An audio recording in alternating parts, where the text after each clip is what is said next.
সরকার সংস্কারের নামে সময়ক্ষেপণ করে স্বৈরাচারকে পুনর্বাসনের সুযোগ তৈরি করে দিচ্ছে এমন অভিযোগ করে বিএনপির ভারপ্রাপ্ত চেয়ারম্যান তারেক রহমান বলেছেন, ফ্যাসিবাদ বিরোধী দলগুলোর মধ্যে ফাটল তৈরি করে আওয়ামী লীগকে সুবিধা দেওয়া হচ্ছে। অন্তর্বর্তী সরকার ঠিকঠাক দায়িত্ব পালন করতে পারছে কিনা এ নিয়েও সংশয় প্রকাশ করেছেন তারেক রহমান।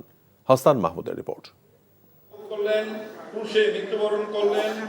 খ্রিস্টান ধর্মাবলম্বীদের পবিত্র ইস্টার সানডে পুনর্মিলনীর অনুষ্ঠান রাজধানীর খামারবাড়ি কৃষি গবেষণা কাউন্সিলের অডিটোরিয়ামে আয়োজন করে খ্রিস্টান ফোরাম। লন্ডন থেকে অনুষ্ঠানে অনলাইনে যুক্ত হয়ে বিএনপির ভারপ্রাপ্ত চেয়ারম্যান তারেক রহমান সমসাময়িক প্রসঙ্গ টেনে বলেন, অন্তর্বর্তী সরকারের প্রতি বিএনপির সমর্থন থাকলেও তাদের সাম্প্রতিক কর্মকাণ্ড জনমনে সংশয় সৃষ্টি করেছে।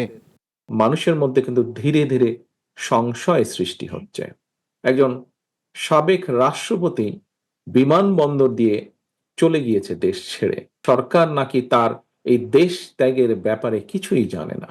প্রত্যেকের মনে প্রশ্ন উঠেছে, প্রত্যেকে প্রশ্ন করছে, তাহলে অন্তর্বর্তীকালীন সরকার জানেটা কি? সংস্কার সহ নানা ইস্যু নিয়ে বিলম্ব করে সরকার ফ্যাসিবাদ বিরোধী ঐক্যে ফাটল সৃষ্টি করছে বলেও অভিযোগ তারেক রহমানের।